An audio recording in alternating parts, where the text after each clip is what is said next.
भोजपुरी भाषा अपने आप में जैसे समृद्धशाली है, वैसे ही भोजपुरी फिल्में भी अपना एक अलग मुकाम हासिल कर चुकी हैं।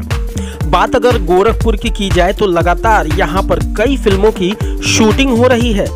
ऐसी ही शूटिंग करने पहुंची फिल्म अभिनेत्री रक्षा गुप्ता, जो कि इस समय खेसारी लाल यादव के साथ अपराधी फिल्म की शूटिंग कर रही हैं।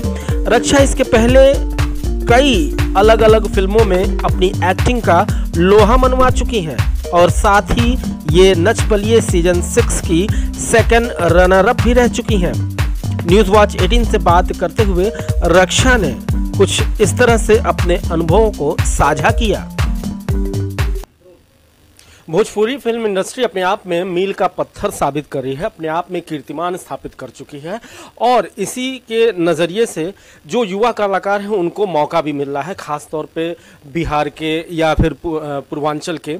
ऐसी ही एक युवा कलाकार हैं रक्षा गुप्ता जी हमारे साथ, और हम आपको बता दें कि ये लगभग 6-7 फिल्में भोजपुरी की कर चुकी हैं, हिंदी की भी फिल्में कर चुकी हैं और अभी फ़िलहाल ये गोरखपुर में खेसारी लाल यादव जी के साथ इनका मतलब शूटिंग चल रही है फिल्म अपराध की, और नच बलिए सीजन 6 की ये सेकंड रनर अप भी रह चुकी हैं।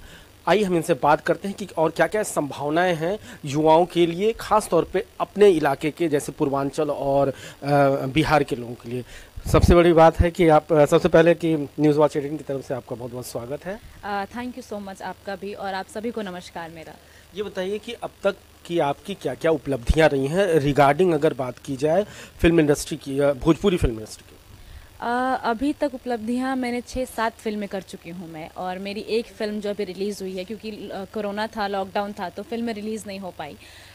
जिस फिल्म का नाम है कमांडो अर्जुन, जो यहाँ रिलीज़ हुई थी, यूपी, बिहार, झारखंड, दिल्ली, इस जगह रिलीज़ हो चुकी है और पब्लिक ने उसे ढेर सारा प्यार दिया है और अभी भी मैं कंटिन्यू शूटिंग कर रही हूँ। ये मेरी 7th फिल्म है जो खेसारी लाल यादव जी के साथ फिल्म है मेरी अपराधी, जिसका हम शूटिंग कर रहे हैं गोरखपुर में और बहुत ज़्यादा मज़ा आ रहा है यहाँ पे।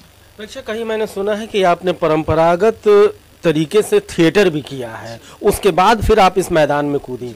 कितना ज़्यादा अंतर हो जाता है जो थिएटर करके आते हैं और जो, ठीक है हम उसकी कोई बात नहीं है कि आर्टिस्ट कहीं ऐसा नहीं होता कि बाय बर्थ होता है, सबको सीखना ही पड़ता है, लेकिन आखिर कुछ तो फर्क पड़ जाता होगा। सबसे पहले मैं ये कहना चाहूँगी कि जब मैं डांस करती थी तो उसके लिए भी मैंने डांस बचपन से मैं करती थी, लेकिन उसके लिए भी मैंने क्लासेस ली और फिर मैं नच बलिए में आई, और नच बलिए सेकेंड रनर रहने के बाद मुझे लगा कि अब आगे क्या करना है मुझे, तो मैंने सोचा कि मुझे एक्टिंग करनी है। तो एक्टिंग करने के लिए मुझे उसको सीखना बहुत ज़रूरी था। बिना सीखे आप कोई काम करेंगे तो इतना अच्छे से उस चीज़ को आप नहीं कर पाते, क्योंकि बारीकियाँ हमें नहीं पता होती हैं। तो उसको सीखने के लिए मैंने थिएटर ज्वाइन किया। मैंने 2 से ढाई साल थिएटर किया और अब मैं इस इंडस्ट्री में आई हूँ। अच्छा, ये बताइए कि जिस तरह से NSD है, नेशनल स्कूल ऑफ ड्रामा है, भोजपुरी फिल्म इंडस्ट्री भी अपने आप में बहुत ज़्यादा समृद्ध हो चुकी है, बहुत बड़ी हो चुकी है, और जहाँ तक की बात की जाए इंडिया में, इंडिया के अब्रॉड इंडिया भी अगर जाएं तो विदेशों में भी बहुत ज़्यादा चर्चित है। क्या आपके हिसाब से नहीं होना चाहिए कुछ इस तरह के संस्थान जहाँ से बच्चे पूरी तरह से स्किल्ड तरीके से निकलें अभिनय के क्षेत्र में, केवल भोजपुरी के लिए? बिल्कुल होना चाहिए। यहाँ पे भी थिएटर्स, आप एक्चुअली मैंने पता किया है अभी कि गोरखपुर में भी थिएटर है, लोग यहाँ थिएटर्स करते हैं, यहाँ पे बच्चे सीख रहे हैं। तो सीखना बहुत ज़रूरी है और उसके लिए थिएटर्स होना भी बहुत ज़रूरी है, एक शिक्षक होना बहुत ज़रूरी है। मेरे लिए भी, मेरी लाइफ में मेरे शिक्षक सिद्धार्थ गौतम जी जो बहुत ही ज़्यादा अहम है, क्योंकि उनके वजह से ही मैं एक्टिंग सीख पाई। तो मैं यही कोशिश करूँगी कि यहाँ पे आने वाले बच्चे जो हैं, यहाँ पे जो रहते हैं, उन लोगों के लिए भी अच्छा एक इंस्टीट्यूट हो जहाँ पे वो सीख पाए। और सबसे बड़ी बात है कि एक होता है कि सीख के आने वाली चीज़ें, जैसे कि आपने कहा कि थिएटर गोरखपुर में भी है, निश्चित तौर पे चल रहा है, लेकिन एक प्रश्न ये भी होता है कि सब लोग फिल्म इंडस्ट्री में, भोजपुरी फिल्म इंडस्ट्री कहा जाए या हॉलीवुड या बॉलीवुड कहा जाए, सब लोग उसमें कहीं ना कहीं ग्लैमर देख के आते हैं। क्या आपको नहीं लगता है कि आने के बाद फिर ग्लैमर खोजना चाहिए उसमें? ग्लैमर देख के आना मुझे नहीं लगता कि ये सही है, क्योंकि मैं ये देख के आई थी कि मुझे क्या करना है अपनी लाइफ में, मुझे क्या बनना है, किस चीज़ में जाना है, मैं ये सोच के आई थी।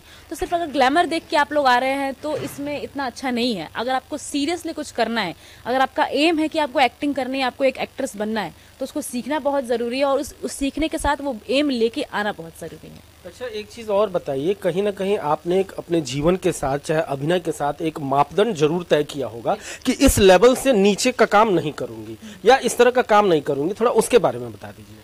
मैंने ये कोशिश की है कि मैं जितने भी काम करूं उस सब में एक अच्छा एक अभिनय करके दिखाऊं मैं उन लोगों को। और जितने भी, जैसे आजकल बोला जाता है कि अश्लील है या फिर ऐसा कुछ आ रहा है, तो मैं बहुत ही सोच समझ के काम को चुनती हूं कि किस फिल्म में क्या है। कुछ ऐसा फिल्म में होना चाहिए कि लोगों को एक संदेश मिले, लोग उससे कुछ सीख पाए। तो इस तरीके की फिल्म की मैं कोशिश करती हूँ। और अब देखा जाए तो भोजपुरी में जितने भी डायरेक्टर हैं, प्रोड्यूसर्स हैं या एक्टर हैं, वो सब भी यही कोशिश कर रहे हैं कि भोजपुरी अच्छे से अच्छे फिल्में लेके आए और एक अच्छे स्तर पे पहुंचे। अच्छा, जो अभी फिल्म की शूटिंग चल रही है, खैर डिस्क्लोज नहीं करना चाहिए लेकिन थोड़ा सा कुछ उसकी पृष्ठभूमि शायद आप बता सकें, मोटी मोटा बस। जी जी। जिस फिल्म की शूटिंग के लिए हम गोरखपुर आए हैं उसका नाम है अपराधी, और मैं उसमें एज अ पुलिस वाली काम कर रही हूँ। और पुलिस वाले के साथ साथ एक सेकंड रोल भी है मेरा, क्योंकि अपराधी को पकड़ने के लिए मैं पुलिस के रोल में नहीं जाती हूँ। तो बड़ा ही अच्छा कॉन्सेप्ट है और काफ़ी अलग अलग चीज़ें आपको देखने को मिलेंगी इस फिल्म में, और बहुत मज़ा आएगा आपको देख के। अच्छा, लास्ट क्वेश्चन ये बताइए कि हर इंसान के अंदर कुछ ना कुछ पैशन होता है, ठीक है, उसके अंदर कुछ ना कुछ क्वालिटीज होती है, क्योंकि बिकॉज हर आदमी अपने आप में यूनिक होता है। इंसान कैसे पता करे कि मेरे अंदर ये पैशन है? कुछ तो होगा, क्योंकि आप युवा हैं और युवा ही सबसे ज्यादा भटकाव की स्थिति में होते हैं कि आखिर उनका पैशन है क्या। देखिए, कुछ लोग ऐसे होते हैं जिनको बचपन से ही पता होता है कि उनको करना क्या है। जैसे मुझे पता था बचपन से कि मुझे डांस करना है, मुझे एक्टिंग करनी है, मुझे फिल्मों में जाना है। और जैसे सबके अंदर एक ना एक टैलेंट होता ही होता है, हर इंसान के अंदर टैलेंट होता है, कोई भी बिना टैलेंट के नहीं है। बस उसे खोजने में थोड़ा किसी को वक्त लग जाता है और किसी को जल्दी मिल जाता है। आपका जिसमें इंटरेस्ट है आप वो काम करिए, आप अपने दिल को सुनिए, अपने दिल को सुन के जो आपको अच्छा लगता है वो करिए, तो ज़रूर आपका मोटिव मिल जाएगा। अच्छा, एक और क्वेश्चन याद आ गया। ये बताइए कि जिस माहौल में या जिस दौर में या जिस परिवेश में हम लोग रहते हैं, पूर्वांचल के लोग या बिहार के लोग, वहाँ की जो पेरेंटल गार्जियनशिप है बहुत ज़्यादा रूढ़िवादी है। ऐसे में लड़कों के लिए तो मैं नहीं कुछ कहूँगा, लेकिन हाँ, लड़कियों के लिए प्रॉब्लम होती है। आपको क्या सामना करना पड़ा कि सब कुछ ईजिली हो गया? देखिए, जिस जगह से हम लोग आते हैं, बिहार और यूपी, हमारे लिए प्रतिष्ठा, हमारे लिए इज्जत बहुत ज़्यादा इम्पोर्टेंट है। और कहा जाता है कि इस इंडस्ट्री में लोग आने से बहुत ज़्यादा मना करते हैं। लड़कियां तो छोड़िए, लड़कों को भी हम लोग आने नहीं देते हैं।